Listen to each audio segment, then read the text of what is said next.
Hello, আসসালামু আলাইকুম। সবাই কেমন আছেন? আশা করছি সবাই খুব ভালো আছেন। আজকে আমরা ইংলিশের খুবই গুরুত্বপূর্ণ একটা টপিক নিয়ে আলোচনা করব, যেটি হচ্ছে এনাফ। এইটা থেকে একটা প্রশ্ন মাঝে মাঝে আসে। মাঝে মাঝে কি প্রতি পরীক্ষায় এই এনাফের পজিশন নিয়ে একটা প্রশ্ন সবসময় থাকে যে এনাফ যখন নাউনকে মডিফাই করবে তখন এনাফের অবস্থান কই হবে, এবং এনাফ যখন অ্যাডজেক্টিভ অ্যান্ড অ্যাডভার্বকে মডিফাই করবে তখন তার অবস্থান কোথায় হবে। তো এই নিয়ে হচ্ছে মোটামুটি আজকের আলোচনা হবে, এবং আমরা চেষ্টা করব এই দুইটা জিনিস খুব ভালোভাবে বোঝার, যাতে আমরা খুব সহজেই 1 মার্ক অর্জন করতে পারি। প্রথমেই আমরা দেখার চেষ্টা করব যে এনাফ যদি অ্যাডজেক্টিভ এবং অ্যাডভার্বকে মডিফাই করে তখন সে তার অবস্থান কি হবে। এনাফ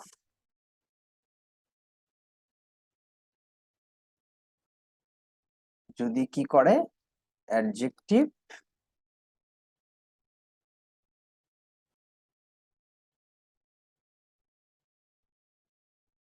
অর অ্যাডভার্বকে মডিফাই করে তখন তার অবস্থান কি হবে। সো এনাফ যদি অ্যাডজেক্টিভ এবং অ্যাডভার্বকে মডিফাই করে তাহলে অ্যাডজেক্টিভ আর অ্যাডভার্বের পরে এনাফের অবস্থান হবে। তার মানে আমরা যদি এইটা একটু লিখি, এইভাবে লিখবো যে adjective adjective and adverb plus enough. আমরা কি বললাম? আমরা বললাম যদি এনাফ অ্যাডজেক্টিভ এবং অ্যাডভার্বকে মডিফাই করে তাহলে অ্যাডজেক্টিভ এবং অ্যাডভার্বের পরে, আফটার অর্থাৎ পরে এনাফের অবস্থান হবে। কখন হবে? পরে হবে। অর্থাৎ অ্যাডজেক্টিভের পরে যেমন কোল্ড এনাফ, তারপর হচ্ছে ওয়েল এনাফ, অর্থাৎ অ্যাডজেক্টিভ তারপর হচ্ছে এনাফ, অ্যাডভার্ব তারপর হচ্ছে এনাফ।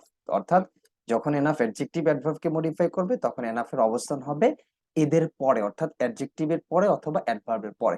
আমরা যদি একটা এক্সাম্পল দিই তাহলে আমাদের জন্য আরো ক্লিয়ার হয়ে যাবে ব্যাপারটা। সো চলো আমরা একটা এক্সাম্পল দিই, তাহলে আমরা খুব সহজেই এটা বুঝতে পারবো।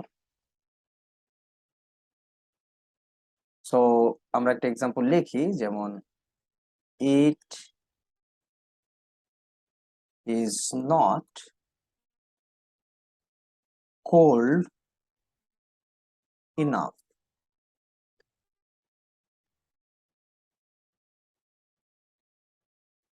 to wear a heavy jacket. To wear a heavy jacket.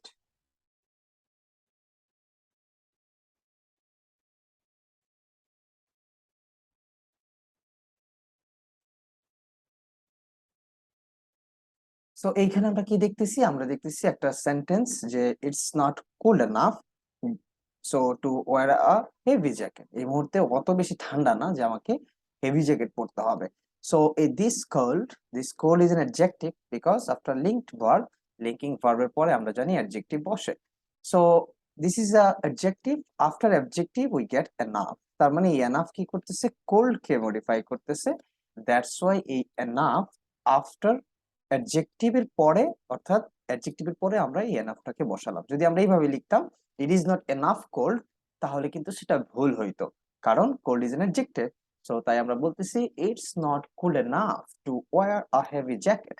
So cold এর পরে আমরা এনাফ বসাইলাম। পরীক্ষাতে এরকম প্রচুর মানে কনফিউজের মধ্যে পড়বা তোমরা, যে এনাফটা কি। পরীক্ষা এরকম থাকবে it is not enough cold, it is not cold enough, তারপর এরকম কয়েকটা থাকবে। সো আমাদেরকে বুঝে নিতে হবে যে যেহেতু কোল্ড হচ্ছে অ্যাডজেক্টিভ, কারণ আফটার লিঙ্কড ভার্ব, লিঙ্কড ভার্বের পরে আহ, আমরা যদি কোনো কিছু পাই সেটাকে আমরা অ্যাডজেক্টিভ হিসেবে সিলেক্ট করি। সো অ্যাডজেক্টিভের পরে আমরা এনাফ যদি অ্যাডজেক্টিভকে মডিফাই করে তাহলে অ্যাডজেক্টিভের পরে বসে, দ্যাটস ইট। তো আমরা চাইলে আরেকটা অ্যাডভার্ব রিলেটেড একটা নিতে পারি উদাহরণ, তাহলে আমাদের জন্য আরো ইজি হয়ে যাবে বুঝতে যে আসলে এনাফ কেন আমরা অ্যাডজেক্টিভ এবং অ্যাডভার্বের পরে বসাচ্ছি।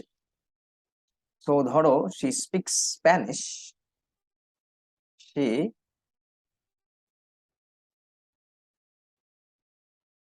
স্পিক্স স্প্যানিশ আর ধরো ইংলিশ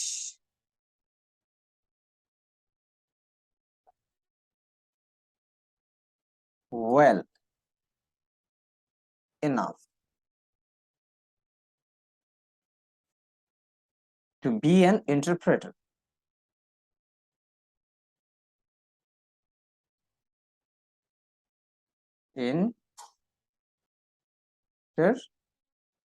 Interpreter.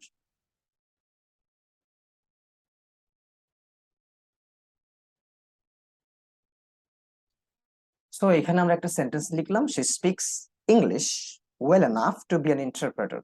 ইন্টারপ্রেটার হিসেবে সে ইংলিশ খুবই ভালো বলে। So this is a well, এটা হচ্ছে অ্যাডভার্ব, এবং এনাফ হচ্ছে কি অ্যাডভার্বের পরে বসছে। এনাফ নিজে একটা অ্যাডভার্ব, সে কি করতেছে ওয়েলকে অর্থাৎ অ্যাডভার্বকে মডিফাই করতেছে। যেহেতু অ্যাডভার্বকে মডিফাই করতেছে বা অ্যাডভার্ব সম্পর্কে অতিরিক্ত তথ্য দিচ্ছে বা অ্যাডভার্বকে অনেক বেশি অতিরঞ্জিত করতেছে, তাই এই অ্যাডভার্বের পরে এই এনাফটা বসছে। অ্যাডভার্বের পরে কি বসছে? এনাফ বসছে। সো আমরা এখানে এটা বললে হবে না যে she speaks English enough well, তাহলে সেটা ভুল হবে। আমাদের বলতে হবে she speaks English well enough to be an interpreter, because আমরা জানি after adjective and adverb we get the enough if enough modifies adjective or adverb। তাহলে আমরা খুব সহজেই বুঝে যাচ্ছি যে adjective adverb এর পরে enough বসবে, আগে বসলে সেটা ভুল। সো আমরা enough রিলেটেড একটা জিনিস বুঝলাম, যেটা হচ্ছে adjective adverb এর পরে enough যদি নাউনের পরে বা নাউনকে enough মডিফাই করে, তখন আমরা কি করব, তখন আমাদের কাজটা কি হবে। সো চলো আমরা খুব সিম্পলি সেই জিনিসটা বুঝে নেই যে বিফোর নাউন, নাউনের পূর্বে কি হয়, এনাফ বসে।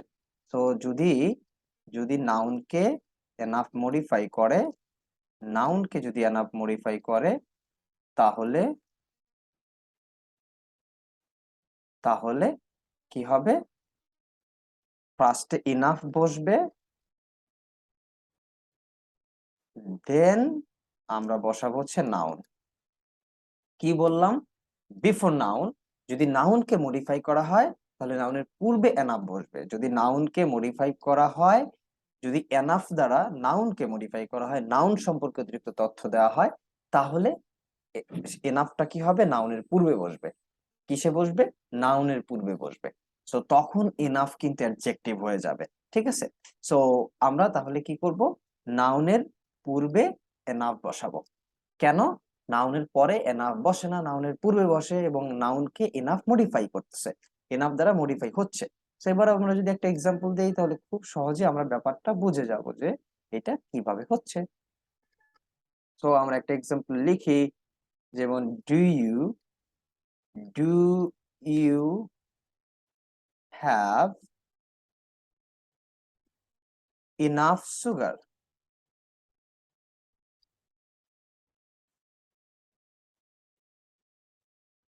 Do you have enough sugar for the cake?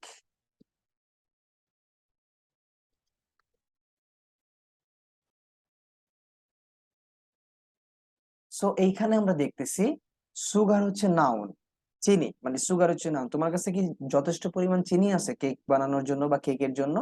তখন আমরা কি করলাম, এই সুগার যথেষ্ট এনাফ, সো এই এনাফ দ্বারা এই সুগারকে মডিফাই করলাম। অর্থাৎ তখন আমরা কি করতেছি, সুগারের পূর্বে বসাচ্ছি এনাফটা, অর্থাৎ নাউনের পূর্বে বসাচ্ছি এনাফটা। তো do you have enough sugar for the cake? So কেকের জন্য তোমার কাছে যথেষ্ট পরিমাণ কি চিনি আছে কিনা। সো আমরা তাহলে খুব সহজে কি করতে পারতেছি, সহজে আমরা বলতে পারতেছি যে এনাফের পজিশনটা নাউন হইলে তার পূর্বে হবে এবং অ্যাডজেক্টিভ এন্ড অ্যাডভার্ব হইলে তার পরে হবে। That's simple, this is very simple. So এখান থেকে একটা প্রশ্ন থাকবে এবং এইবারই পরীক্ষা যে পেয়ে যাবে দেখবা। সো যাতে ভুল না হয়, তাই খুব সহজে খুব ভালোভাবে একবার দেখলেই বুঝে যাবা।